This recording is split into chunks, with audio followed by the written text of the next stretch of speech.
Hello, my name is Patricia Ravitz. I'm a licensed marriage and family therapist, and I have the honor this year of chairing CAMFT's annual conference. And I'm here today with CAMFT member Ariel Cohen, who has been instrumental in helping us plan for our annual conference. Ariel, you have brought a whole new creative dimension to our program with the Silent Auction Art Show. I'd like to begin my interview with you by asking you a more personal question, which is, as a therapist and an artist, do you ever incorporate art into your therapy practice? And if you do, can you share with us in what ways? Yeah, I do incorporate my artwork a lot into my therapy practice. As you can see behind me, these are a couple of my different paintings, and I tend to rotate and showcase different artwork that I create in my office. Which really creates a nice natural conversation with clients where they get to know me wearing a different hat and being a person outside of the therapy office as well. It makes me more human. And then secondarily, I've noticed that really sharing begets more sharing. And so clients will want to bring their artwork in or show me photos of it or talk about it. And I've found that it becomes a really wonderful forum for self-exploration. And in addition to that, I do have artwork here, art supplies, so that people can create art while they're in session. I tend to work with adolescents and children, so that's a lot of fun. There's a lot of play involved. But I do find that having your artwork and having art supplies available in practice really enriches the therapeutic process. Excellent. Thank you. So I would also love to learn more about CAMFT's artist community. And I'm wondering if you can share or what else you would really like our members to know about the CAMFT artist community. Yeah, I'm very fortunate that I participate in a group of therapist artists every week. We have a 2-hour block of time that we all get together in an art studio and we paint together. It's really fun and really interesting, and it's fascinating to see therapists from all kinds of theoretical orientations coming together and talking about how they're expressing themselves and how that relates to being a therapist as well. And in addition to that, other conferences that I've gone to, I've had the good fortune of being able to meet other therapists from different areas of California who have shared their artistic talents as well with me. So I think there's a lot of us, and I think not everybody speaks with each other about it, but there are a lot of artistic people in this community. Wonderful.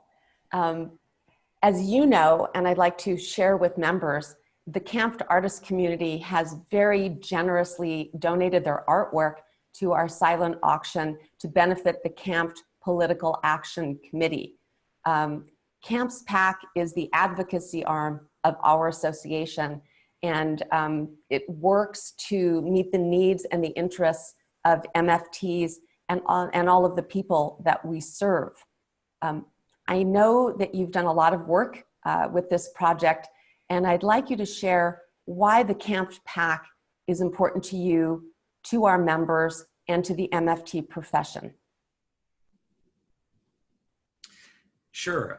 I've been involved for several years now on both the chapter level and now more so in a committee function on the state level.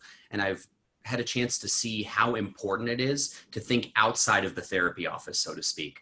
A lot of us spend so much time with clients and doing what we're passionate about, which is helping people throughout their daily lives and how to be healthy and happy and navigate their relationships. And what I've learned is that as important as that is, there's also a need for us to look on a more macro level at how the community at large, our country, our state, looks at licensed marriage and family therapists. And I think it's so important to have people like legislators and politicians who understand what we do and can help advocate for what our needs are professionally, which then trickles down to helping the community with their mental health needs. So to me, I think that it's something that's really important to support and really, really important to think about on occasion and to think about how we can contribute. When I was given the opportunity to pitch this idea of doing a silent art auction and then the idea of connecting it with a PAC fundraiser, I thought, what a genius idea, because it's sort of a way to support both the arts and the MFT profession at the same time. And I love that.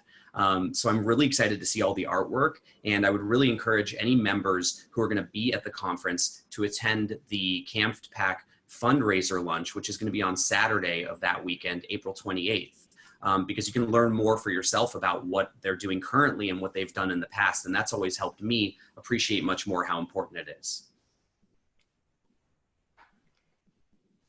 Thank you, Ariel. I am truly thrilled that this year we have Jessica Jackson Sloan as our guest speaker at the CAMFT PAC luncheon. She is the co-founder of #Cut50, along with CNN commentator Van Jones.